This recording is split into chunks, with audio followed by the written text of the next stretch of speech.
862쪽에 있습니다.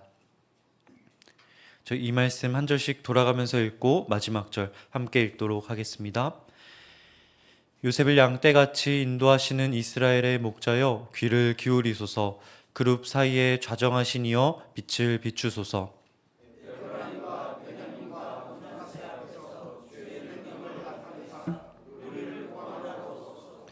하나님이여 우리를 돌이키시고 주의 얼굴빛을 비추사 우리가 구원을 얻게 하소서.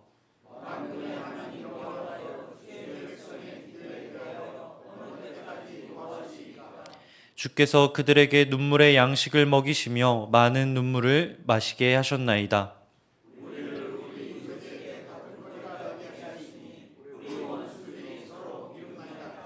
만군의 하나님이여 우리를 회복하여 주시고 주의 얼굴의 광채를 비추사 우리가 구원을 얻게 하소서.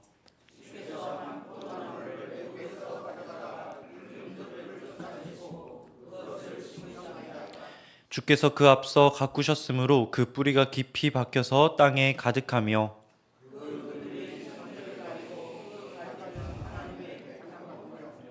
그 가지가 바닥까지 뻗고 넝쿨이 강까지 미쳤거늘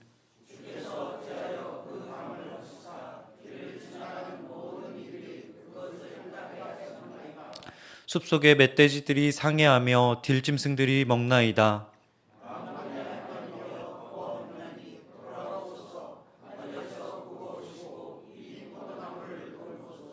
주의 오른손으로 심으신 줄기요 주를 위하여 힘있게 하신 가지니이다.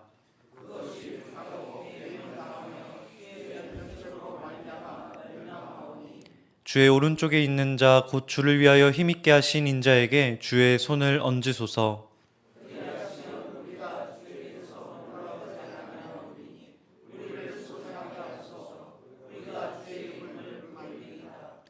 만군의 하나님 여호와여 우리를 돌이켜 주시고 주의 얼굴의 광채를 우리에게 비추소서. 우리가 구원을 얻으리이다. 아멘. 계속해서 저희는 무너진 나라를 향한 시인의 탄식을 보고 있습니다. 어제 나눈 시편 79편은 바벨론에 의해 무너진 남유다에 대한 이야기였다고 한다면 오늘은 아수르에 의해 멸망한 북이스라엘에 대한 이야기입니다. 1절과 2절에 등장한 요셉과 에브라임, 므낫세는 북이스라엘의 주요 지파들이며 유대인들이 그리스어로 번역한 성경 70인역은 80편의 제목을 아수르에 대하여라고 적고 있습니다. 다시 말해 시편 79편이 불타는 성전을 향한 남유다의 눈물이라고 한다면 80편은 무너진 나라에 대한 북이스라엘의 절규인 것이죠. 나라를 빼앗긴 북이스라엘은 뭐라고 기도를 하는지 저희 80편 1절에서 3절까지 말씀 제가 읽어드리도록 하겠습니다. 요셉을 양떼같이 인도하시는 이스라엘의 목자여 귀를 기울이소서. 그룹 사이에 좌정하시니여 빛을 비추소서. 에브라임과 베냐민과 므낫세 앞에서 주의 능력을 나타내사 우리를 구원하러 오소서. 하나님이여 우리를 돌이키시고 주의 얼굴빛을 비추사 우리가 구원을 얻게 하소서. 비탄에 빠진 시인은 먼저 하나님을 목자라고 부르고 있습니다. 주님은 이스라엘이라는 양떼를 인도하시는 목자라고 하는 것이죠. 고대 근동 목자가 양을 돌보던 것은 어디일까요? 바로 광야였습니다. 길이 없던 광야에 풀이 자라나는 곳을 찾아 양떼를 이끄는 것이 그들의 몫이었다라고 하는 것입니다. 양떼가 길을 잃고 사나운 짐승의 공격을 받는다는 구절이 성경에 등장하는 이유도 그것 때문입니다. 그들이 광야에서 자라났기 때문입니다. 그러게 이스라엘이 주님을 목자라고 부르는 이유는 명확합니다. 그들에겐 이미 그런 경험이 있었기 때문입니다. 실제로 이스라엘은 광야를 떠돌며 하나님의 인도를 받던 시절이 있었습니다. 바로 출애굽 시절이라고 하는 것이죠. 그들은 애굽에서 탈출한 후 광야에서 하나님의 인도로 가나안에 이르게 됩니다. 위기에 빠진 시인은 지금 광야에서 그들을 인도하셨던 주님, 길 없던 땅에서 그들에게 길을 만들어서 가나안까지 인도해 주신 주님을 찾고 있는 것입니다. 이어서 시인은 그룹에 대해서 언급하는 것을 보게 됩니다. 그룹 사이에 좌정하시니여 빛을 비추어 주소서.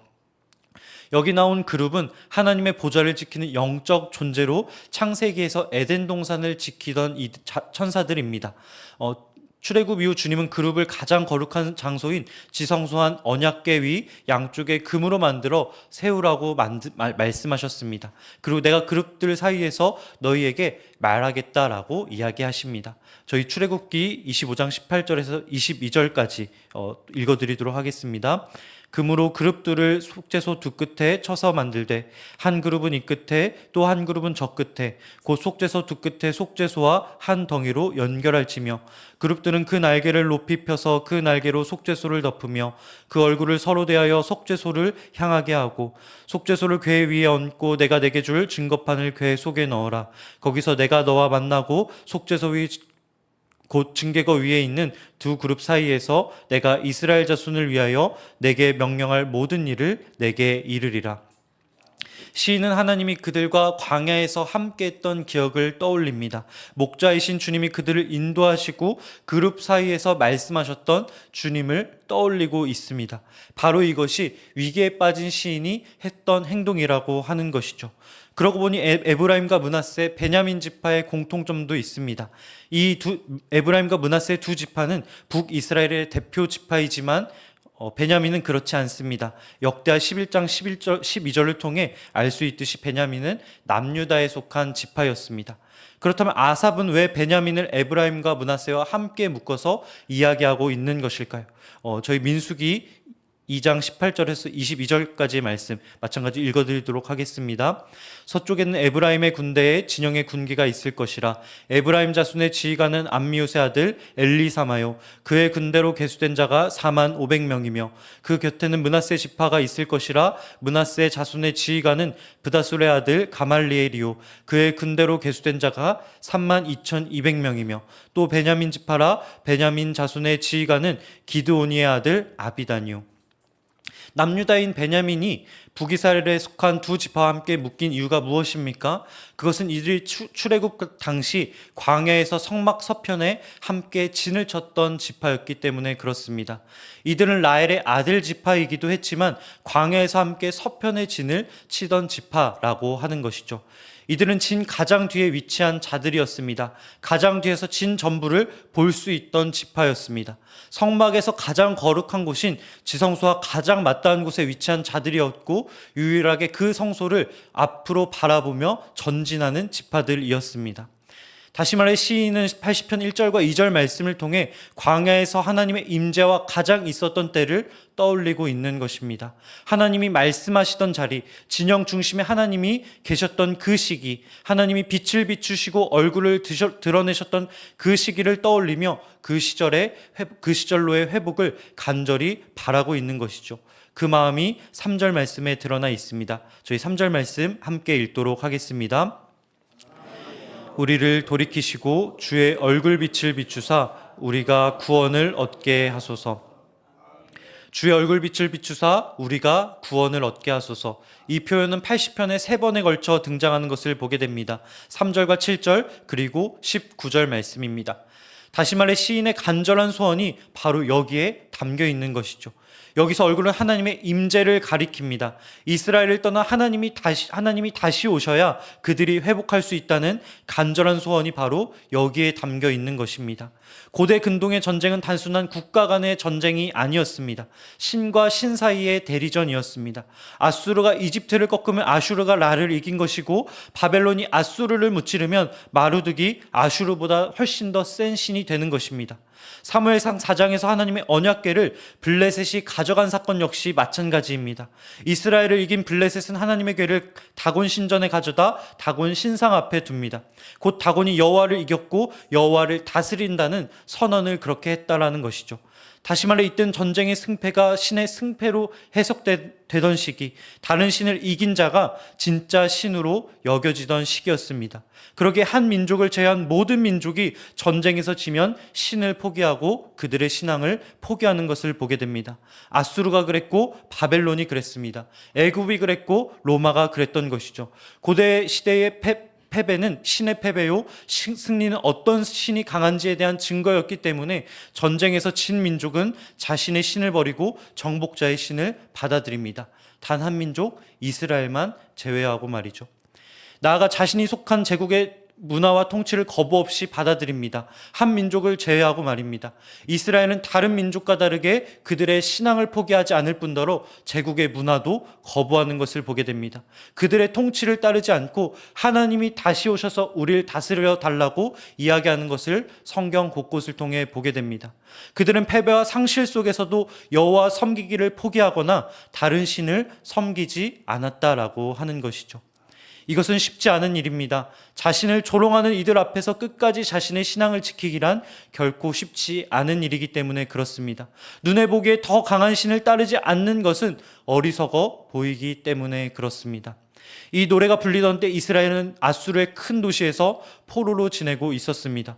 그곳엔 이스라엘에서 볼 수 없었던 거대한 문명과 도시, 화려한 신상이 가득했습니다.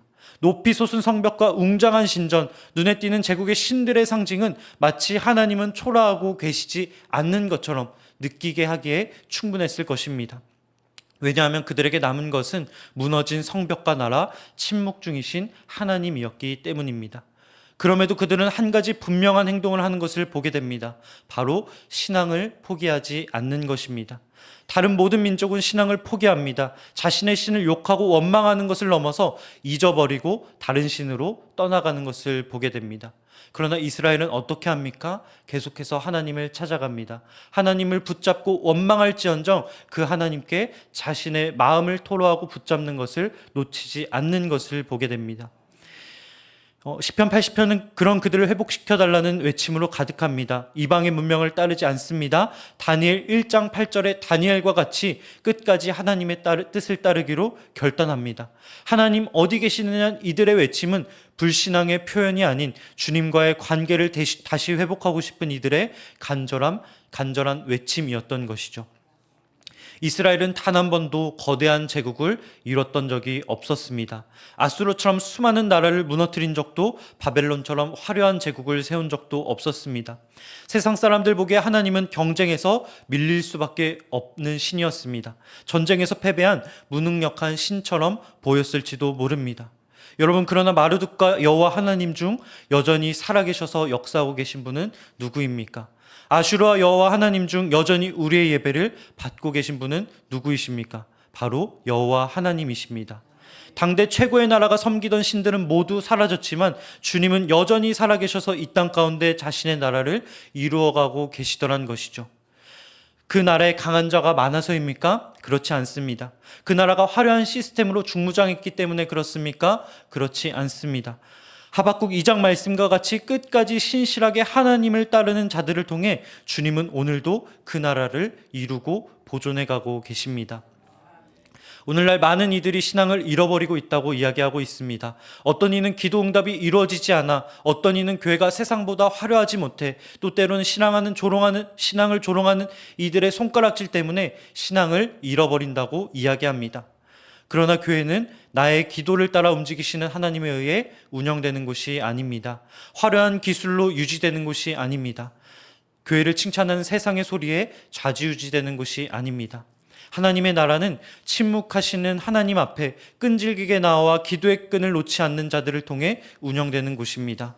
말씀과 기도로 승부하는 자들을 통해 유지되는 곳입니다. 하나님의 음성이 들리지 않을지라도 그 음성을 듣기 위해 귀 기울이는 자들을 통해 확장되는 곳이 바로 하나님의 나라인 줄 믿습니다. 내 하나님 여호와는 하나님이시오 신실하신 하나님이라는 신명기 7장 9절의 말씀과 같이 우리 하나님 여호와는 신실한 분이십니다. 그러나 그 신실함을 맛볼 수 있는 자는 따로 있습니다. 그분과 같이, 우리에게 영원히 신실한 그분과 같이 그분께 대하여 신실한 자들입니다. 그 이름이 불리지 않는 곳에서도, 눈물로 예배하는 골방의 자리에서도 하나님의 얼굴빛을 끝까지 사모하는 자에게 주님은 자신의 신실함을 드러내 알게 하실 뿐 아니라 맛보아 알게 하실 줄 믿습니다. 그 복된 자리로 나아가는 저와 여러분의 오늘 하루 삶되길 주님의 이름으로 간절히 축복합니다. 기도하겠습니다. 오늘도 신실한 자를 통해 당신의 나라를 세워가시는 주님, 이 시간 주님의 지혜와 권능을 찬양합니다. 주님의 교회를 눈에 보이는 능과 힘이 아닌 오직 말씀과 기도, 믿음으로 세워가신다 하셨사오니 패배와 조롱, 침묵 속에서도 오직 주님을 붙잡고 나아가는 시냇가 에셀나무 교회 되게 하여 주옵소서. 이제 우리의 삶 속으로 다시 나아갑니다. 오늘도 주의 얼굴빛을 우리 가운데 비추사 우리가 주의 구원을 보게 하여 주옵시고, 오늘도 주님께 신실하게 나아가는 자들에게 주님 당신의 신실함을 드러내 보여 주옵소서. 우리가 주님 나라의 일꾼 되기 원합니다. 백성 되기 원합니다. 주님을 따르는 양 되기 원합니다. 주님 인도하여 주옵소서. 감사드리며 이 모든 말씀 우리 주 예수 그리스도의 이름으로 간절히 기도드립니다. 아멘. 하늘에 계신 우리 아버지, 아버지의 이름을 거룩하게 하시며 아버지의 나라가 오게 하시며 아버지의 뜻이 하늘에서와 같이 땅에서도 이루어지게 하소서. 오늘 우리에게 일용할 양식을 주시고 우리가 우리에게 잘못한 사람을 용서하여 준 것 같이 우리를 시험에 빠지지 않게 하시고 악에서 구하소서. 나라와 권능과 영광이 영원히 아버지의 것입니다. 아멘. 이 시간 함께 기도로 나아가기 원합니다. 주님, 오늘도 우리가 주님의 얼굴을 간절히 구하오니 그 얼굴빛을 우리에게 비추어 주시고 우리를 구원하여 주옵소서. 오직 주님의 임재만이 우리의 위로이오니 주님 이 시간 우리에게 임하여 주옵소서. 주의 교회를 위해 기도합니다. 시대의 조롱 속 주님을 포기하지 않게 하여 주옵시고 신실하신 주님 앞에 신실한 교회 되게 하여 주옵소서. 기도의 응답이 더디다 할지라도 기도의 자리를 놓지 않고 붙잡으며 포기하지 않게 하여 주옵소서. 이 시간 함께 주의 이름 부르며 우리 기도의 자리로 나아가도록 하겠습니다. 기도하겠습니다. 주여